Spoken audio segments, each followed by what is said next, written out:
makan sehari-harinya. Bagaimana menghitung kerugian seorang Sri Mulyati 13 bulan berada di penjara, jauh dari anak-anaknya, putus sekolah anaknya, suaminya sempat sakit, harus bayar 13 juta di rumah sakit, tidak bisa bertemu. Itu kan kerugiannya tuh, saya tidak bisa membayangkan berapa yang harus negara bayarkan untuk Sri Mulyati seharusnya. Kalau misalnya dia yakin bahwa dia tidak bersalah, jangan takut, jangan gugup, dan juga jangan khawatir. Yang kedua, jangan sampai dia membuat pengakuan dalam format apapun. Selamat malam, selamat datang di Mata Najwa. Saya Najwa Shihab, tuan rumah Mata Najwa. Kisah orang kecil menanggung hukuman, perbuatan yang tak pernah mereka lakukan. Terseret arus permainan kejahatan terlantik untuk dipersalahkan. Si kecil tak berdaya membela diri, terlalu miskin untuk mengerti apa sedang terjadi. Di tengah masyarakat penuh nafsu gila, hidup orang kecil rentan dirundung celaka. Keluguan menjadi sasaran, menyembunyikan siapa pelaku sebenarnya. Hukum yang terbiasa culas, mudah merekayasa korban yang dibuat pantas. Inilah Mata Najwa. Menjadi tumbal.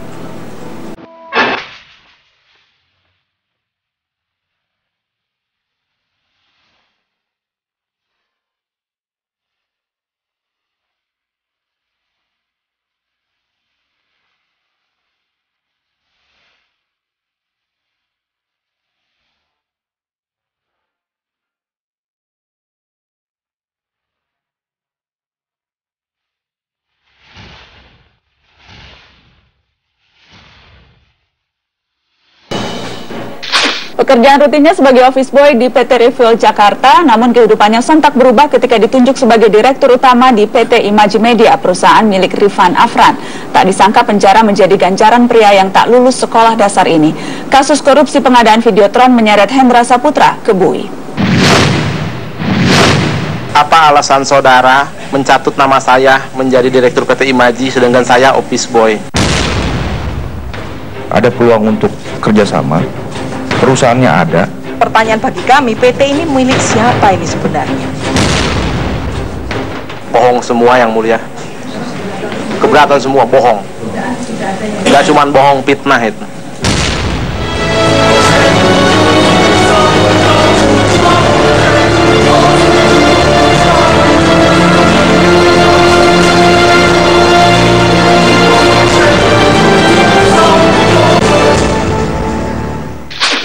Sudah hadir bersama kita di studio Metro TV Hendra Saputra yang baru saja dibebaskan dari penjara. Selamat malam Mas Hendra. Selamat malam. Terima kasih sudah hadir di Mata Najwa. Ya. Jadi persisnya di dalam penjara itu berapa lama? Kurang lebih 13 bulan. 13 bulan, berpindah-pindah terus? Tidak. Tidak, hanya di satu? Pertama di Kejari Selatan. Maaf, ya. Di Kejari Selatan kurang lebih 4 bulan. 4 bulan, baru kemudian? Pindah ke Cipinang. Pindah ke Cipinang selama 13 bulan itu? Ya, total waktunya. Kita membahas kasus yang menjerat Anda. Sudah banyak yang diliput media, tapi saya ingin dengar langsung dari cerita Mas Hendra. Persisnya, kenapa waktu itu akhirnya Mas Hendra mau diminta menjadi direktur utama sebuah PT yang kemudian akhirnya belakangan terjerat kasus korupsi? Karena tidak ada pemberitahuan sebelumnya kepada saya bahwa saya mau dijadikan seorang direktur. Hanya dipinjam KTP aja awalnya. Hanya dipinjam KTP? Ya. Mas Hendra bekerja di PT Refill itu sudah berapa lama sebelumnya? Kurang lebih 4 tahun. 4 tahun? Ya. Dan memang sebagai office boy? Ya. Pekerjaannya sehari-hari apa tuh jadi? Ya, sebagai office boy ya bersih-bersih, nyuci piring, nyuci kamar mandi, dan sebagainya, menyediakan orang makan, dan memberi makan buat orang, dan mengepel, nyapu, dan sebagainya. Selama 4 tahun pekerjaannya itu terus? Iya. Nah, ketika dimintai KTP waktu itu sempat bertanya ini KTP untuk apa, untuk urusan apa dan sebagainya? Memang salahnya saya waktu itu tidak nanya untuk apa KTP dipinjam itu, tidak menanyakan, tapi cuma sebentar, mungkin di fotokopi apa di scan, saya kurang tahu. Memang cuma sebentar dipinjam Ibu Sarah. Sama Ibu Sarah? Iya. Itu salah satu pegawai? Yang kawan kepercayaannya Pak Ridwan. Sejak kemudian kasus ini menjadi terungkap ke permukaan, runutan kisah kejadiannya seperti apa? Ketika setelah dipinjam KTP itu, apa yang kemudian berubah? Kalau pekerjaan setelah diangkat jadi direktur pun pekerjaan tidak berubah, tetap sebagai office boy. Dan terakhir saya bawa mobil juga, dan sering suruh tanda tangan itu ya. Sering suruh tanda tangan. Tanda tangan apa tuh? Jadi tanda tangan itu karena mungkin salahnya saya tidak membaca dan disuruh buru-buru. Kebanyakan lagi di luar, ditelepon, suruh balik dulu ke kantor. Cepatan ada yang mau tanda tangan karena ini lebih penting, mau dibawa Pak Aripan ke kementerian, hanya lalu bilang seperti itu. Disuruh cepat-cepat. Yang itu tanda tangan dokumen. Sering, bahkan ada masukan juga waktu di persidangan kemarin, ada beberapa yang dipalsukan. Jadi bukan tanda tangan Mas Hendra? Ada 2 biji yang dipalsukan tangan saya. Isi dokumen tanda tangan itu Mas Hendra pernah sempat tahu apa isinya? Tidak pernah membaca, tidak pernah tanda tangan. Tidak tahu proyek ini. Tahu itu setelah di sidang ya, di pengadilan. Jadi memang harus belajar kan dari situ. Tahunya di situ setelah rame itu. Waktu sudah tanda tangan gaji bertambah atau tetap gaji office boy ketika itu? Sama kerja kurang lebih sekitar 4 tahun, hanya 1,2 terakhir saya terima. 1,2? Ya, udah office boy, tidur di kantor juga, pulang sekali ke Bogor, dan supir juga, ngantar anak istrinya sekolah dan ke kantor, hanya 1,2 gaji per bulan, tidak dapat apa-apa lagi. Sempat dapat bonus 19 juta, waktu itu sempat terbuka di persidangan. Itu bonus apa? Kalau bonus itu kan menerimanya itu Desember. Memang saya menerima uang 19 juta, tapi tidak cuma saya, semua pun menerima. Bahkan ada yang 50 juta dan 200 juta. Semua karyawan menerima. Itu bonus akhir tahun dibagi-bagi? Tidak bilang seperti itu, ini bonus isi bos. Tapi kita tanda tangan dokumen ketika disebutkan jadi direktur utama, itu gaji tidak berubah, tetap 1,2 juta itu? Gaji tidak berubah, pekerjaan tidak berubah, tidak ada yang berubah. Sempat kemudian Mas Hendra diminta pindah atau diminta lari ke Samarinda. Ya. Itu ceritanya seperti apa? Itu dilarikan ke Samarinda, dijemput paksa ya. Dijemput paksa sama Ibu Kristi sama Pak Kaim, subuh-subuh ke rumah, datang ke rumah. Dua-duanya pegawai? Iya, Pak Kaim supir juga, supirnya Pak Aripan. Memaksa sama Ibu Kristi, bisa nggak bisa, harus berangkat sekarang juga untuk ke Samarinda. Apa dibilangnya kenapa harus sekarang juga berangkat?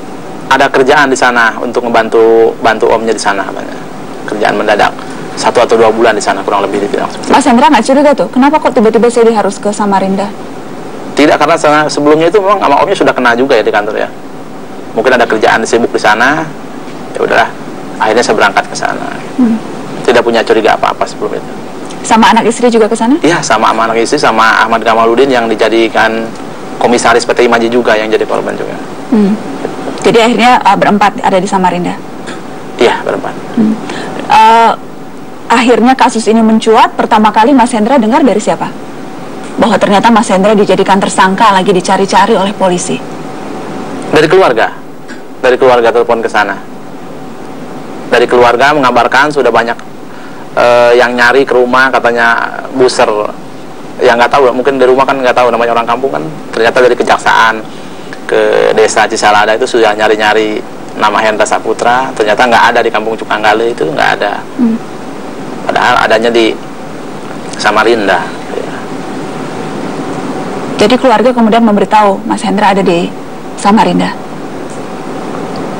Mungkin iya, karena sebelumnya kita waktu berangkat itu suruh bohong. Si Ibu Kristi itu suruh bohong, bilang sama ibu mertua, kalau ada yang nanya suruh bilangnya ke Rio. Disuruh bohong, ternyata kita ke Samarinda. Itu udah bohong, udah suruh bohong di situ.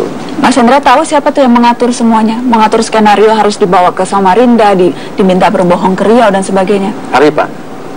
Taunya memang Pak Aripan yang si mengatur? Ibu Kristi, si Pak Kaim bilang Pak Aripan. Semuanya diatur oleh dia? Diatur sama dia.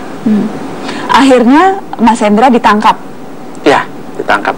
Di Samarinda? Ya. Dan langsung dibawa ke Jakarta? Nginep dulu di sel Balikpapan 1 malam, paginya baru balik ke Jakarta ke sini. Waktu ditangkap, langsung Mas Hendra sadar, oh ini karena waktu itu saya diminta tanda tangan dokumen? Atau belum terpikir sampai sejauh itu? Sudah berpikir, karena waktu jaksa menangkap itu sempat kebingungan juga karena tidak sesuai foto dengan orangnya, itu tidak sesuai. Kalau dipoto kan pakai rapi, pakai dasi katanya, dilihatin alamat sama dokumen-dokumen, ya akhirnya saya mengakui. Saya tidak ada perlawanan, memang saya pengen ketangkep biar cepat selesai masalahnya. Memang Mas Hendra mau ketangkep? Iya, pengen ketangkep saya. Supaya bisa langsung meluruskan? Iya, pengen cepat selesai karena sudah nggak kuat kehidupan di sana, istri saya minta pulang terus, nangis terus gitu. Yang ada di foto pakai dasi itu maksudnya fotonya bukan Mas Hendra atau Mas Hendra yang didandani seolah-olah seperti direktur? Kalau yang dipoto dokumen, kayaknya itu menurut saya sih di scan. Saya tidak punya jas, tidak punya dasi ya. Kalau setelah ketangkep, yang saya bilang di pengadilan didandanin sama jaksa itu benar. Waktu saya ketangkep itu kan lagi jualan buah, pakai celana pendek, akhirnya dibeliin kemeja sama celana bahan sama jaksanya biar kau mirip seperti direktur katanya gitu. Kamu masuk TV, dibilang seperti itu jaksanya. Tapi yang foto di dokumen itu seolah-olah di scan ini Hendra Saputra ya, direktur utama, dipakai dasi dan pakai dasi, pakai jas. Tapi saya tidak punya, waktu menikah aja saya pinjem jasnya, tidak punya jas. Cuma karena ini direktur utama jadi harus tampak seperti direktur utama. Iya, mungkin seperti itu. Terkaget-kaget, tidak tahu sama sekali, tidak pernah terbayangkan, atau memang sesungguhnya sudah menduga ini memang ada satu rencana jahat ditujukan ke Mas Hendra.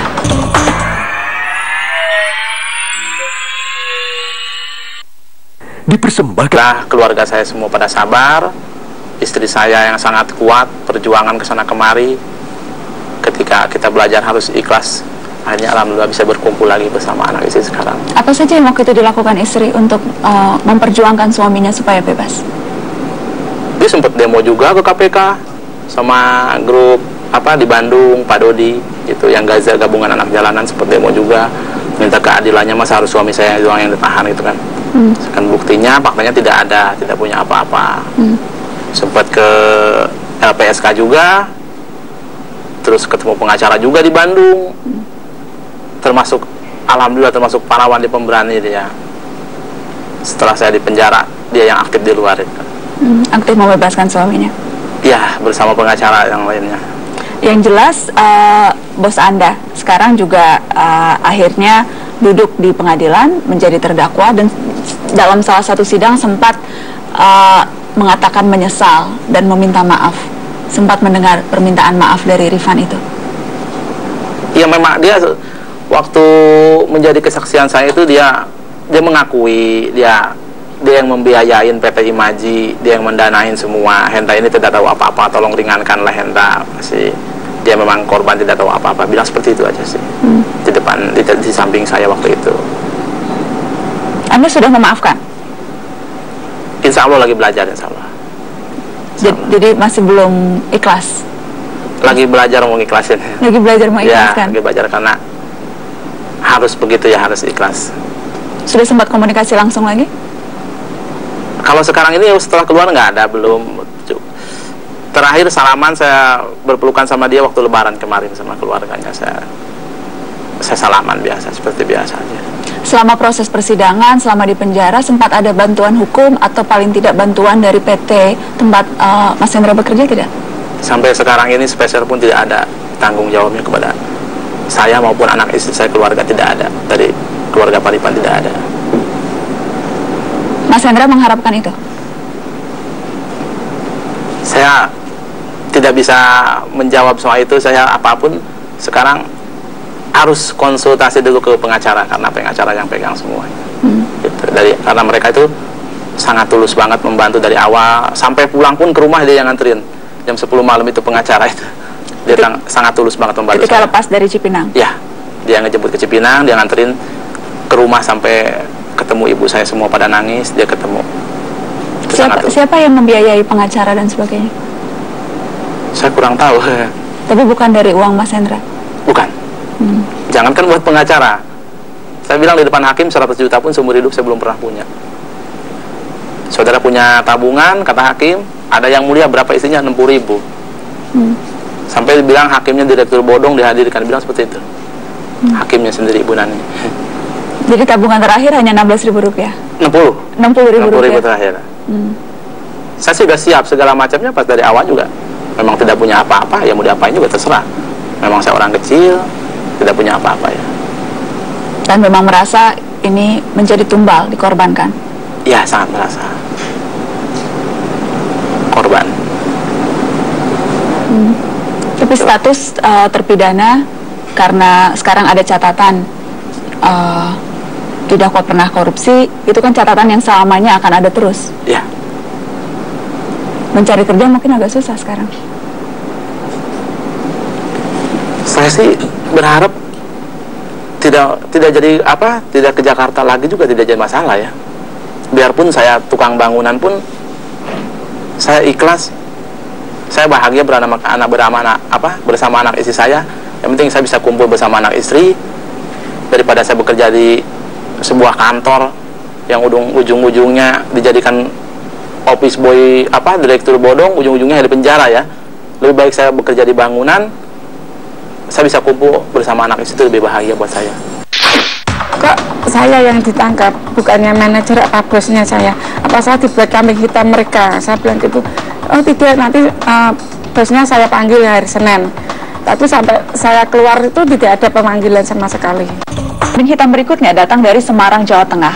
Sri Mulyati, karyawan karaoke ini tiba-tiba digelandang ke kantor polisi atas tuduhan mempekerjakan anak di bawah umur. Setelah dipenjara selama 13 bulan, tuduhan itu tak terbukti.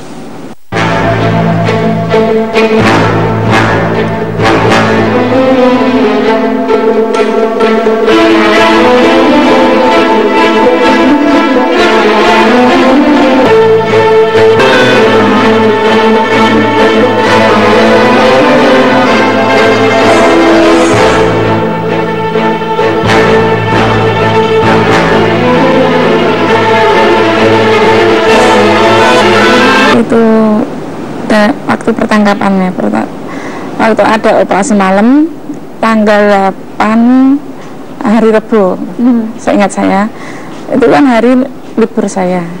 Ditelepon sama manajer bilang suruh datang ke kantor ke ACC. Sampai sana sebelum masuk ke ACC langsung dibawa ketemu sama polisinya pembantu, dibawa ke mobil patroli. Tapi nggak ada tulisannya polisi mobilnya itu. Habis itu dibawa ke kantor Polrestabes. Jadi begitu sampai karaoke itu sudah ramai polisi-polisi? Iya, sudah. Tapi Mbak Sri nggak tahu itu polisi ada apa, tujuannya di sana tuh belum ada info sama sekali? Belum tahu. Hanya bawaannya datang, oh ini yang bernama Bu Sri, iya, ikut saya ke kantor, kita gitu aja. Nyampe di kantor baru diterangkan, ditanya-tanya, Bu Sri di AC sebagai apa? Saya sebagai sekretaris sama penerima tamu. Habis itu cuma Mbak Sri sendiri di situ di kantor polisi? Iya, sama anak yang di bawah umur itu. Sama anak di bawah umur yang bekerja di tempat karaoke. Iya. Manajernya Mbak Sri tidak ada di kantor polisi? Tidak ada. Itu hanya saya sendiri aja di situ. Terus langsung apa? Langsung Mbak Sri diminta mengaku menjadi bos di tempat karaoke itu dan kemudian yang mempekerjakan anak di bawah umur? Tidak. Ditanyain saya sebagai apa di situ. Terus asal sebagai pegawai, kerjaannya apa? Hanya penerima tamu sama kasir. Habis itu ya udah dimasukkan aja di sel. Langsung masuk sel? Iya. Langsung menginap di penjara? Langsung nggak ada pertanyaan apa-apa lagi, itu selesai itu aja. Langsung dimasukkan ke selnya. Gitu. Mbak Sri apa waktu itu berusaha membela diri, bilang apa? Tidak tahu sama sekali atau apa pembelaannya waktu itu? Tidak tahu sama sekali. Kan saya sebagai pekerja di situ kan ada manajer, harus bertanya sama manajernya atau bukannya saya yang disuruh tanggung jawab sebagai mempekerjakan Rara. Tapi manajer, pihak dari kantor tempat karaoke tidak pernah ada yang datang ke kantor polisi, tidak pernah ada yang menjelaskan? Tidak ada. Tapi katanya manajernya datang sama teman saya satunya, tapi saya nggak ketemu sama mereka, kan saya yang langsung masuk. Kalau manajernya sama teman saya kan keluarga. Jadi dari malam datang ke tempat karaoke, langsung ditangkap polisi di sana, langsung masuk sel dan tidak keluar sel sama sekali sampai kasusnya selesai? Iya. Jadi tidak tahu apa-apa. Waktu di BAP, waktu diperiksa pun? waktu di BAP juga saya sudah menjelaskan kalau saya di situ sebagai karyawan, bukan sebagai mempekerjakan anaknya itu, tapi tetap aja. Baik, LBH sendiri baru masuk ke kasus ini dan kemudian membantu proses hukumnya itu ketika sampai di tahap apa? Ketika sudah dilakukan penahanan di Polrestabes 2 minggu, itu baru kita masuk untuk mendampingi. Gitu. Dan apa saja dugaan rekayasa yang ditemukan ketika masih di awal proses itu? Ya, dugaannya rekayasanya kenapa orang yang bekerja itu dituduh mempekerjakan. Ya, Bu Sri ini kan dia bekerja menerima upah. Terus bagaimana caranya dia kemudian mempekerjakan orang di karaoke itu, gitu. Nah, kita sudah menduga ini ada keganjilan dan kemudian kita terus berusaha, namun tetap proses di kepolisian tetap dilanjutkan sampai ke kejaksaan dan herannya di kejaksaan juga P21. Gitu. Dan terus berlanjut sampai kemudian akhirnya divonis dan baru dibebaskan pada saat di Mahkamah Agung. Tidak pernah sama sekali bertemu dengan majikan atau bos Anda, pemilik tempat karaoke ini, Mbak Sri? Tidak pernah. Jadi betul-betul dilepas begitu saja? Iya.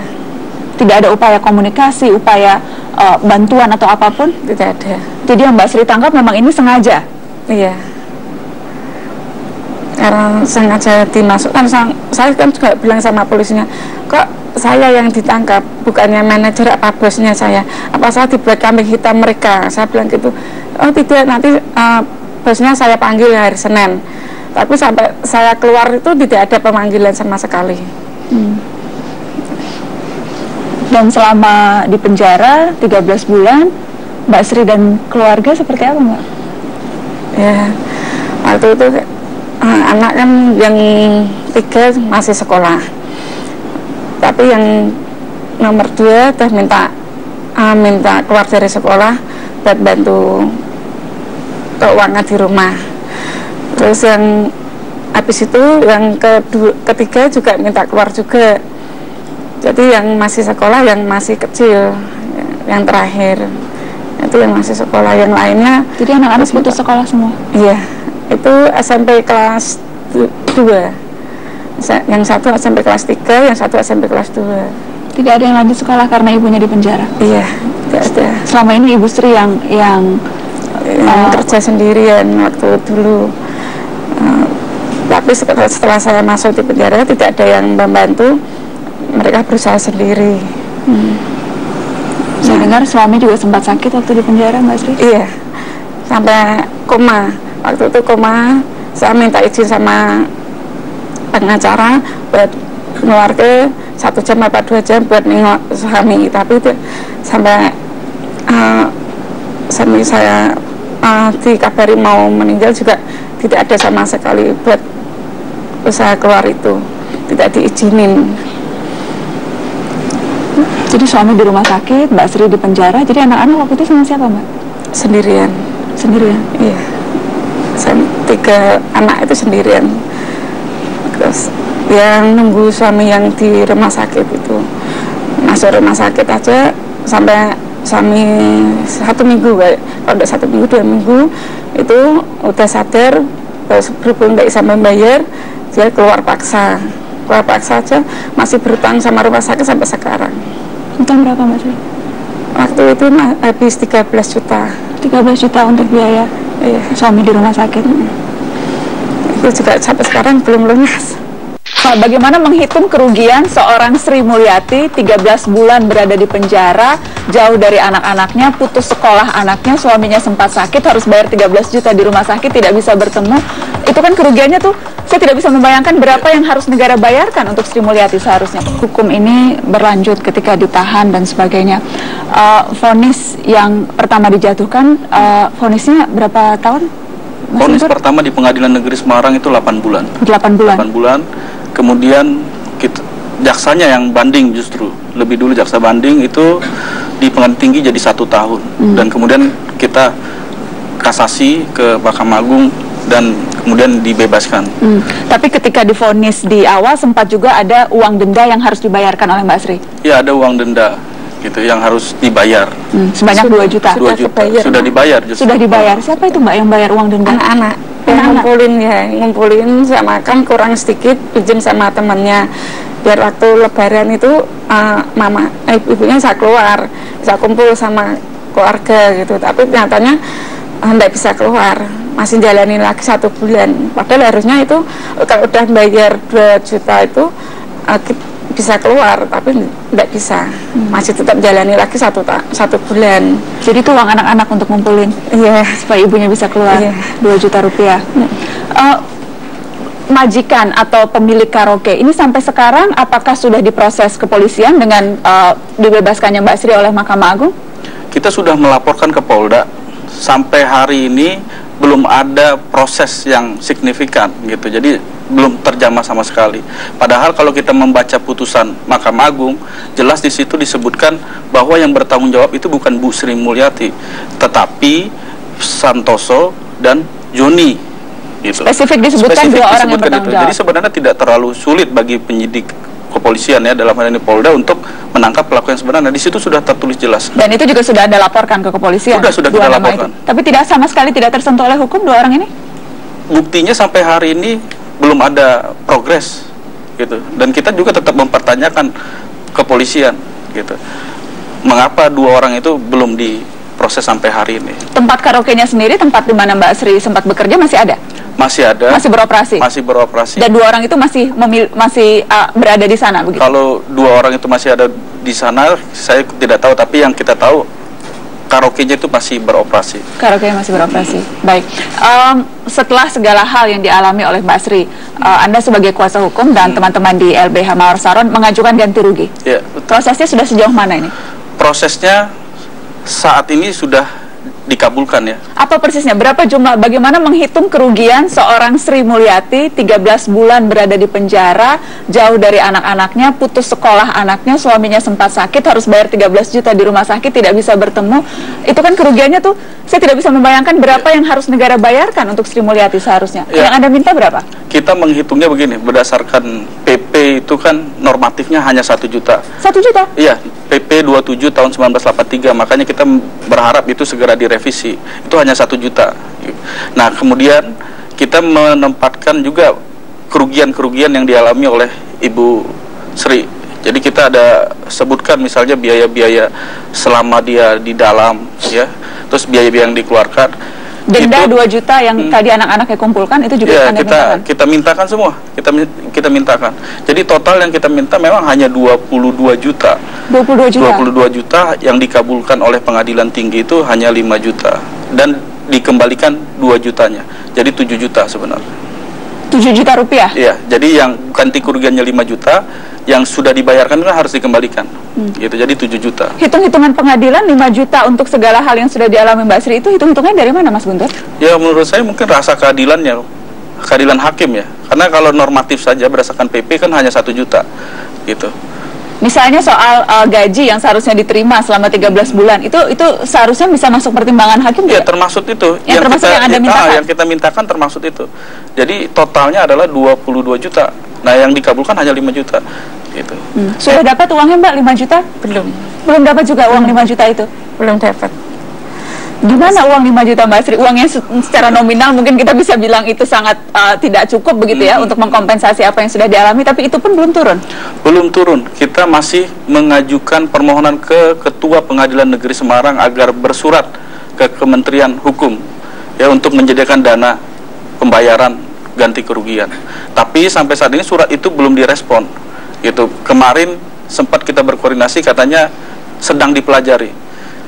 Ya, jadi kira-kira saya nggak tahu hambatan Pengadilan Negeri Semarang apa, tapi yang jelas kita akan tetap berkoordinasi untuk meminta agar segera dibayarkan lah. Itu nggak usah ditunda-tunda lagi. Gitu.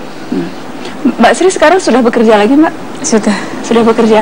Ya, di warungan, jualan apa sebagai pemasak. Sehari-hari bisa dapat berapa, Mbak? Itu kan bulanan ya, 1 bulannya digaji 500 ribu. Iya. Masih mau bekerja lagi di tempat seperti di karaoke atau tempat itu lagi? Sudah tidak lagi. Kenapa Mbak? Ya udah kapok lah. Udah kapok? Kalau masuk lagi takutnya kan gitu. Soalnya kan kita juga tidak tahu permasalahan apa, tahu-tahu dimasukin gitu aja kan juga bikin trauma juga bikin trauma aku, juga bikin trauma anak-anak. anak-anak juga jarang datang. Kalau datang kan nanti kalau dapat pinjaman dari teman baru saya datang nengok, gitu aja kan, enggak sedikit. Terus daripada buat nengok kan mendingan buat makan sehari-harinya. Itu aja juga pinjam kanan kiri. Bayangkan apa yang Mbak Sri pikirkan, apa yang Mbak Sri rasakan ketika ada di penjara 13 bulan itu, Mbak? Ya serba bingung aja.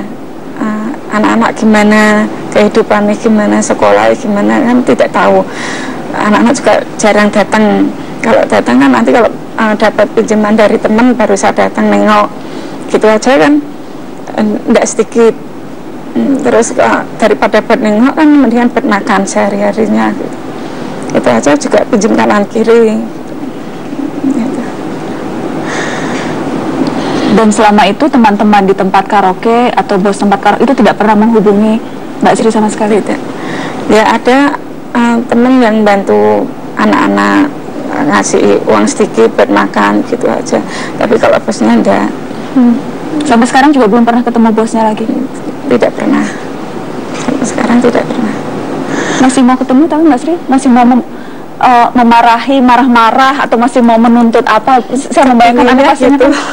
Kepinginnya gitu tapi tidak bisa. Mau marah, mau menuntut, mau apa Mbak Sri ke bos Anda ini yang sudah mengorbankan Anda? Ya kepinginnya marah aja. Hanya gini pengorbananku sama pekerjaan, terus dibalasnya kok kayak gini gitu aja. Sudah berapa lama waktu itu Mbak Sri kerja sama bos ini? 2 tahun. Sudah 2 tahun bekerja? 2 tahun kerja aja, gaji juga 700, itu aja udah dibuat kayak gini gitu. Sambil sekarang menunggu proses 5 juta uang yang merupakan hak dari Mbak Sri, negara harus membayar 5 juta itu. Adakah proses yang lain atau memang menurut Anda kalau dari sisi hukum ya memang sudah selesai menutup buku di sini? Ya, kita hanya mengawal sampai haknya Bu Sri itu sampai ke tangannya Ibu Sri. Itu juga sebagai ganjaran bagi penegak-penegak hukum yang tidak profesional atau berpihak kepada satu kepentingan dalam tanda petik. Kalau Anda bisa sebutkan siapa saja, kita tentunya tidak bicara institusi tapi oknum-oknum. Tapi di mana saja nih, bagaimana siapa saja loophole atau oknum-oknum di institusi-institusi mana saja yang kemudian membuat Mbak Sri menjadi korban? Ya kalau menurut saya mulai dari kepolisian sampai pengadilan ya yang memvonis Ibu Sri bersalah. Karena sebenarnya itu hal yang sangat dasar sekali gitu. Dan sudah dibuktikan di pengadilan, tapi entah kenapa putusan itu seperti itu. Ya perkaranya terus berlanjut sampai putusan pengadilan. Bersyukur Mahkamah Agung kemudian membebaskan. Gitu. Jadi di setiap tahapan proses hukum itu selalu ada ada menduga keras, ada rekayasa di setiap tahapan kasus. Ketika diperiksa di polisi, di kejaksaan sampai di pengadilan. Karena kan tidak sulit, kalau menurut kami itu tidak sulit karena ibu ini kan bekerja, dia pekerja gitu. Sementara pasal yang digunakan itu kan mempekerjakan orang lain, mengeksploitasi ekonomi katanya. Apa yang diuntungkan oleh Ibu Sri ini? Itu eksploitasi yang seperti apa? Itu sudah terbukti tidak ada.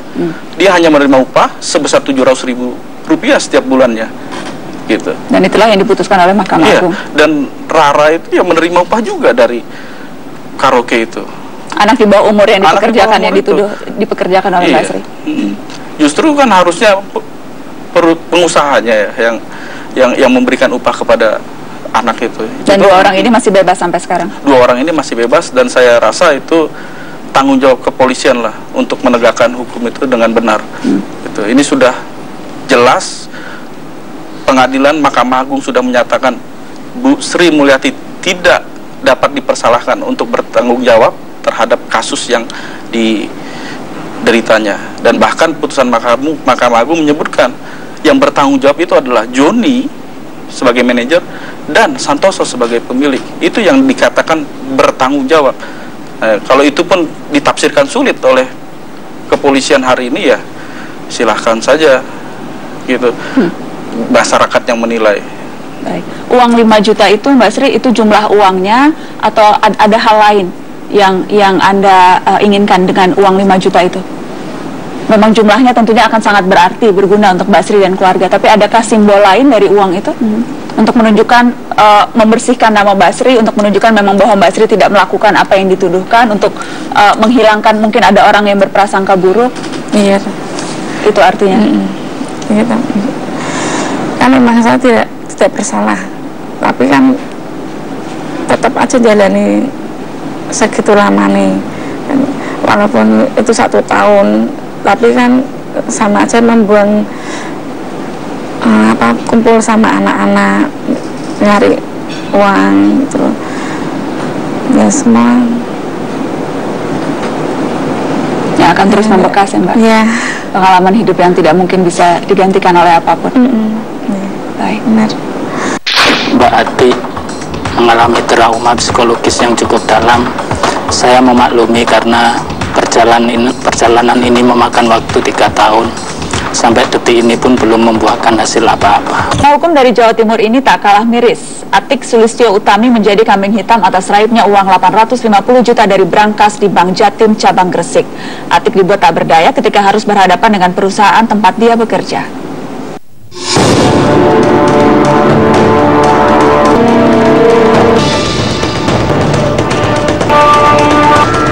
Di studio Metro TV, suami dari Atik, Ahmad Fadli. Selamat malam, Mas Fadli. Malam. Terima kasih sudah hadir di Mata Najwa. Waalaikumsalam warahmatullahi wabarakatuh. Anda datang karena Mbak Atik masih belum siap atau tidak mau lagi bicara kasusnya sehingga tidak mau ke Mata Najwa? Mbak Atik mengalami trauma psikologis yang cukup dalam. Saya memaklumi karena perjalanan ini memakan waktu 3 tahun. Sampai detik ini pun belum membuahkan hasil apa-apa. Sudah banyak pengorbanan yang kami lakukan, keringat, tenaga, pikiran, air mata, semuanya sudah kami lakukan. Sampai detik ini pun kasusnya masih menggantung. Padahal satu harapan besar yang kami ingin capai yaitu kebenaran, bahwa Atik ini betul-betul bukan seorang pencuri. Ketika tadi Anda bilang Mbak Atik trauma sehingga tidak lagi mau bicara kasusnya, jadi kondisinya sekarang seperti apa? Sekarang kami kan sudah pindah kota. Yang dulunya di Gresik, kami sudah pindah ke Jombang. Dan di Jombang, alhamdulillah kami sudah menata kehidupan baru. Perekonomian kita tata kembali. Nah, ketika kondisi seperti ini, Metro TV mencoba mengangkat Mbak Atik ada semacam trauma. Jangan-jangan seperti yang dulu lagi, Mas. Karena yang dulu-dulu sudah diangkat di banyak media, online, cetak, dan sebagainya. Tapi akhirnya kasus ini juga nggak berujung. Tapi Anda sendiri masih terus berupaya. Anda sendiri mencoba lewat berbagai cara untuk menuntaskan kasus ini. Karena Anda yakin masih betul-betul ingin membuktikan istri Anda tidak bersalah. Saya akan berupaya sampai titik darah penghabisan. Karena ini menyangkut kehormatan keluarga kami. Saya juga ingin membuktikan kepada anak-anak saya bahwa ibunya bukan seorang pencuri. Duduk perkara, saya tahu Anda sudah seperti detektif mencari bukti kesana kemari, berusaha lewat segala upaya Anda lakukan untuk mencari kebenaran. Dari perspektif Anda, duduk perkara istri Anda itu seperti apa, Pak? Sebenarnya perkara ini mudah. Ketika saya pertama melaporkan ke kepolisian, penyidik bilang bahwa uang hilang di dalam tanpa ada tanda kerusakan apapun. Ini pasti pelakunya orang dalam. Yang kedua, penyidik juga ngomong ke saya bahwa yang memeriksa atau menemukan fisik uang itu nggak ada adalah orang yang sama sekali tidak punya kewenangan untuk masuk dalam brankas. Siapa itu? Ada teller senior temannya Atik, namanya Utami Ningtyas. Dia masuk ke dalam ruang brankas di siang hari, itu pun janggal, artinya belum tutup kas harian, dia sudah memeriksa dan di situ ditemukan brankas bolong. Setelah dihitung kurang 850 juta. Nah, pada saat itu penyidik mengatakan bahwa si Utami ini pasti ada yang menyuruh, dan yang menyuruh pasti punya kepentingan. Untuk apa? Nah, dari situ saya optimis bahwa kasus ini pasti akan terkuak. Nah, bahkan pada saat itu penyidik juga ngomong sama saya, Mas, tolong bantu saya carikan dokumen SOP pengelolaan brankas Bank Jatim. Iya, Pak, insya Allah saya carikan karena ini menyangkut istri saya bilang begitu. Akhirnya saya berusaha dibantu teman mendapatkan dokumen itu, saya berikan kepada penyidik. Penyidik tinggal ngomong gini, nanti kalau mereka ngomongnya atau jawabnya bohong, Mas, pasti ketahuan. dokumen ini akan saya sembunyikan, dia nggak tahu kalau saya pegang dokumen, nanti saya proses BAP. Oke Pak, terima kasih. Pada saat itu saya sangat optimis sekali kasus ini akan terkuak. Ternyata sampai detik ini gantung. Sempat kemudian juga ada surat pengakuan yang ditujukan ke Direktur Bank Jatim, mengaku. Jadi istri Anda, Mbak Ati, disuruh mengaku mengambil uang 850 juta dan itu ditandatangani oleh istri Anda. Ditandatangani oleh Ati. Kenapa, Mas? Akhirnya dia bercerita A sampai Z bahwa dia dipanggil auditor, dimasukkan ke dalam ruangan, didiamkan sampai siang, istirahat siang, suruh makan, suruh masuk lagi. Akhirnya agak sore auditornya tanpa ngomong apa-apa cuman bilang, sudahlah Mbak Ati, kamu mengaku aja, masalah ini akan selesai. Daripada nanti berlanjut ke meja hijau, ke hukum, Mbak Ati bisa kena, minimal Mbak Ati lalai, karena Mbak Ati salah satu pemegang kunci. Sampai pada akhirnya suatu malam, saya kebetulan punya perkumpulan teman penggemar motor. Ada salah satu teman saya nyeletuk, ya jelas salah satu kandidat ini kalah karena dia pakai uang haram. Saya kok intuisi saya langsung nyambung, uang haram apa? Saya nanya sama teman saya, ya dia ambil uang di Bank Jatim tengah malam H-2 pakai mobil Pemda. Betul itu Ji, namanya Haji Nasir pada saat. Betul itu Ji, lo betul, bukan hanya saya yang menyaksikan, ada 4 orang di dalam mobil. Kita buntutin itu, bahkan di tengah jalan sempat ganti plat nomor hitam. Dari situ akhirnya saya berkeyakinan bahwa kasus ini betul-betul penuh dengan kejanggalan. Nah dari situ siapa saja Ji yang tahu masalah ini? Dia menyebutkan nama A, B, C, D. Akhirnya secara berantai saya datang ke narasumber berikutnya, semuanya saya rekam, keterangan saksi-saksi saya rekam, termasuk keterangan saksi orang Bank Jatim sendiri juga saya rekam. Akhirnya saya laporkan ke kepolisian. Diselidiki itu? Sudah diselidiki oleh pihak kepolisian. Sudah ada hasilnya? Terakhir setelah saya lapor, ada agenda konfrontasi antara pihak Mbak Ati sama pihak Bank Jatim. Nah begitu acara konfrontasi diagendakan, ditentukan tanggalnya, kita datang Pak kuasa hukum, entah itu sebuah kesengajaan atau enggak, tiba-tiba saja listrik mati, listrik padam di kantor Polres Gresik. Jadi tidak pernah tidak pernah terjadi agenda konfrontasi. Baik, saya ingin tahu dampak dari kasus ini ke kehidupan Pak Fadli, Mbak Atik dan anak-anak seperti apa? Yang jelas secara psikologis berdampak. Tetangga-tetangga yang tahu selentingan kanan kiri bahwa Mbak Atik terlibat, tertuduh sebagai pencuri uang, ini kan juga pukulan berat bagi kami. Belum dari sisi ekonomi, saya harus meninggalkan pekerjaan saya harus mengadvokasi istri saya sampai hal ini betul-betul terkuak. Jadi Anda sampai kapanpun akan terus berjuang membuka kebenaran ini? Sampai kapanpun saya akan berjuang, karena bagi saya ini adalah jihad.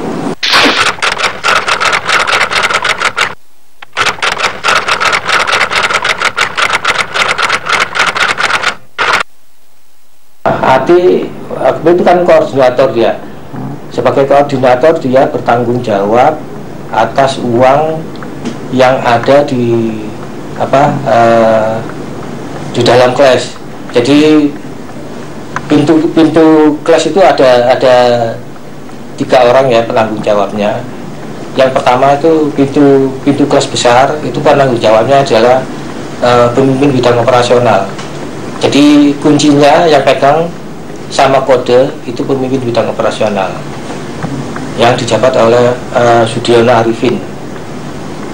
Yang kedua itu oleh saudara Ati. Ati ini yang megang kunci tralinya, pintu kedua itu yang pegang Ati.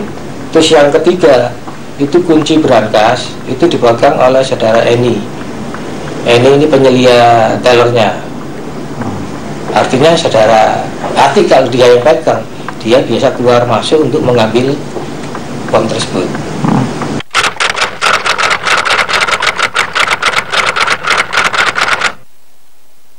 Tidak ada politik orang ini, uang yang itu untuk operasional kan. Uang yang di dalam pos itu adalah untuk operasional. Untuk mengambil uang itu, begitu dia mengambil duit, dia harus mencatat. harus mencatat dia ngebon berapa. Nah ini yang tugas ini yang diserahkan oleh hakim. Siapapun Anda, apapun profesi Anda, harus berani membela diri depan hukum. Seorang kecil yang dikerdilkan di mata hukum masih terus terjadi di negeri ini. Hukum yang masih karut-marut membuat para pencari keadilan menjadi bulan-bulanan hingga berujung dibui. Sudah hadir di studio Mata Najwa Zulham Mubarak, mantan jurnalis, penulis buku Justice for Atik, dan Febi Yonesta, Direktur Lembaga Bantuan Hukum Jakarta. Selamat malam Mas Zulham, Mas Febi. Selamat malam. Terima kasih sudah hadir di Mata Najwa. Saya ingin ke Anda dulu, menyambung tadi perbincangan saya dengan suami Mbak Atik, Ahmad Fadli. Anda menulis buku Justice for Atik. Ya. Apa yang Anda harapkan? Anda selain menulis buku, kemudian juga ada koin peduli untuk Atik, ya, kemudian ada komik, ada film juga, berbagai hal dilakukan untuk mengadvokasi. Ya. Anda sendiri, apa yang Anda harapkan dari penulisan buku ini? Ketika saya pertama kali mengenal Mas Fadli, saya mencoba menginvestigasi latar belakangnya. Suatu hari saya datang ke rumahnya Mas Fadli, saya melihat waktu itu Mbak Atik sedang membuatkan susu untuk anaknya. Ini yang saya ingat betul nih. Saya datang, dia mengisi susu murah ke kaleng susu mahal, tapi diisi ulang. Dia bikin susunya encer banget. Saya tanya, Mbak, kenapa kok nggak dibikin kental aja? Sedang sulit biaya Mas. Lah kenapa? Uang saya diblokir semua. Jadi dia mulai cerita, artinya untuk beli susu saja dia kesulitan waktu itu. Sebelum saya mulai menulis buku ini, artinya kan ini ada yang salah gitu. Ketika seorang ibu harus dalam tanda kutip menipu anaknya mengganti susu dengan susu lain, ini manusiawi, saya pikir normal. Itu satu hal yang membuat Anda tergerak menulis. Salah satunya itu. Adakah efeknya sejauh ini? Ini buku kapan terbit persisnya? Ini terbit sampai sekarang sudah 1 tahun lebih. 1 tahun lebih. Kemudian gerakan-gerakan advokasi yang Anda dan teman-teman lakukan untuk Justice for Atik ini juga sudah kurang lebih lengkap. Insya Allah sudah lengkap. Adakah Anda merasa ada efeknya sejauh ini? Insya Allah ada. Artinya ini, saya berusaha mendidik publik untuk tidak takut bersuara, karena ini negara hukum. Siapapun Anda, apapun profesi Anda, harus berani membela diri depan hukum. Jadi jangan sampai ketika dihadapkan pada masalah-masalah seperti ini lalu pasrah dan menerima. Karena kebanyakan terutama orang Jawa menerima, jadi mereka lebih percaya pada hukum Tuhan. Seperti yang hampir terjadi pada Mbak Atik sebelum saya datang, sebelum saya mulai memberikan advokasi secara katakanlah melalui media-media yang non mainstream ini. Biarlah nanti Tuhan yang membalas. Betul. Pasrah saja. Selama tidak dikriminalkan dalam konteks di penjara atau apa. Kalau kasusnya Mbak Atik kan belum sampai itu. Jadi dia sebenarnya sudah merasa sudahlah Mas, biar Allah yang membalas nanti kan. Bagi saya ini harus dibela orang-orang seperti orang yang sudah ikhlas ini harus dibela. Upaya yang dilakukan oleh Mas Zulham dan juga teman-teman khusus di Koin untuk Justice for Atik, LBH Jakarta tentunya juga menemui banyak kasus serupa. Kalau kita bicara secara lebih umum, Mas Febi, apa sih sebetulnya karakteristik, kalau bisakah kita membuat benang merah siapa saja orang-orang yang sangat rentan untuk ditumbalkan? Bagaimana motifnya? Kenapa kemudian itu bisa terulang berkali-kali tanpa kemudian tampaknya seolah-olah ada perubahan? Ya, kalau dari beberapa kasus yang tadi juga saya dengar ya, umumnya kan mereka itu karyawan kecil, yaitu buruh kecil. Dan ini bagi kami, sebetulnya bagi saya pribadi juga ngelihat ini kasus kenyataan pahit dunia perburuan Indonesia.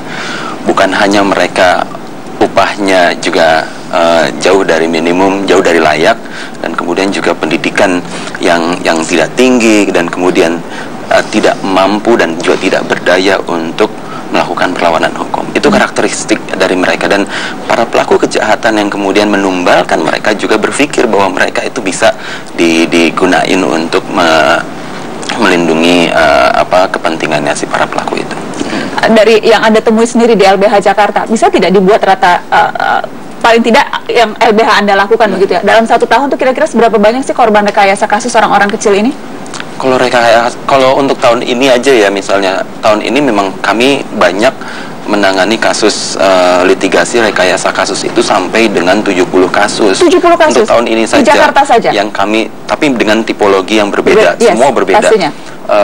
Tapi dengan karakteristik yang itu tadi, orang kecil yang dikorbankan, kemudian juga ada upaya intimidasi atau apapun itu sehingga mereka menjadi tumbal. atau misalnya hukuman yang tidak proporsional atau dengan motif-motif pemerasan. Itu macam-macam. Tapi yang karakteristiknya sama. Dia orang kecil, dia ditumbalkan dengan tujuan-tujuan tertentu yang beragam, dan kemudian dia tidak memiliki daya upaya untuk melakukan perlawanan hukum. Itu karakteristiknya. Dan memang rata-rata saya ingin tanya ke Anda, Mas Zulham, karena kemudian akses mungkin saja Mas Fadli tadi, suami Mbak Atik, tadi katanya karena aktivis, jadi kemudian aksesnya terhadap orang-orang yang lebih bisa melakukan advokasi lebih besar. Tetapi sesungguhnya kan jarang nih bisa sampai dibuatkan buku, dibuatkan komik, dibuatkan film, membuat orang kemudian melihat. Sebetulnya jarang sekali akses-akses terhadap ini kalau kita bicara kasus-kasus yang lain. Ini kalau saya bilang Mas Fadli termasuk beruntung. Artinya apa? Mereka datang dengan sendirinya, termasuk saya. Artinya saya bertemu Mas Fadli bukan dalam konteks peliputan atau tugas untuk wawancara atau apa, tapi dalam konteks tidak sengaja. Jadi Mas Fadli itu waktu itu kehabisan uang untuk membiayai keluarganya karena rekening diblokir, dana yang tersisa diblokir juga, semua rekeningnya tidak yang tersisa. Akhirnya dia hidup dengan menjual motor, menjual perabotan semacam itu. Suatu saat dia ingin mengiklankan ini di media tempat saya bekerja dulu. Jadi saya bertemu, akhirnya kami berbincang tentang kasus istrinya ini. Dari situ saya tertarik dan mulai mendalami kasus ini secara spesifik. Orang-orang yang lain datang dengan sendirinya, termasuk Mas Aji, karikaturis komikus yang datang ke kita, termasuk ada Cum juga, seorang wartawan datang ke kita. Mereka sama dengan saya. Orang kebanyakan yang ingin membantu orang kebanyakan yang sedang bermasalah. Nomor satu yang harus mereka sadar, para korban ini apa, Mas Febi? Apakah memang langsung datang ke LBH? Begitu merasa ada yang tidak fair, ada ketidakadilan, apa langkah pertama darurat yang harus mereka lakukan untuk membela diri? Sebetulnya yang paling utama untuk mengantisipasi supaya masyarakat itu tidak ditumbalkan, pertama dia kalau misalnya dia yakin bahwa dia tidak bersalah, jangan takut, jangan gugup, dan juga jangan khawatir. Yang kedua, jangan sampai dia membuat pengakuan dalam format apapun, tertulis, apalagi itu tertulis di dalam berita acara pemeriksaan kepolisian. Itu jangan sampai. Jadi mari jadi berdaya, kemudian tadi Anda katakan jangan takut. Kalau merasa tidak bersalah harus berani bersuara. Dan untuk masyarakat yang lain juga kalau melihat ketidakadilan, mari bersama-sama membantu para mereka-mereka yang dizolimi oleh hukum.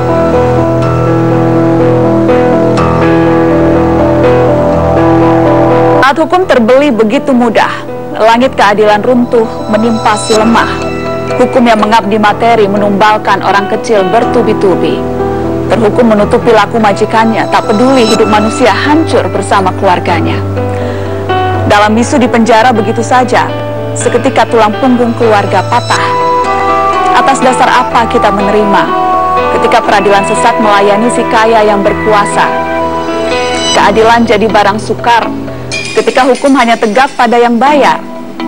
Apa karena hidup orang kecil patut menderita dan orang miskin pantas terhina? Sebagai tumbal mereka tersisa jadi catatan kaki. Gawatnya ketika hukum sudah kehilangan nyali.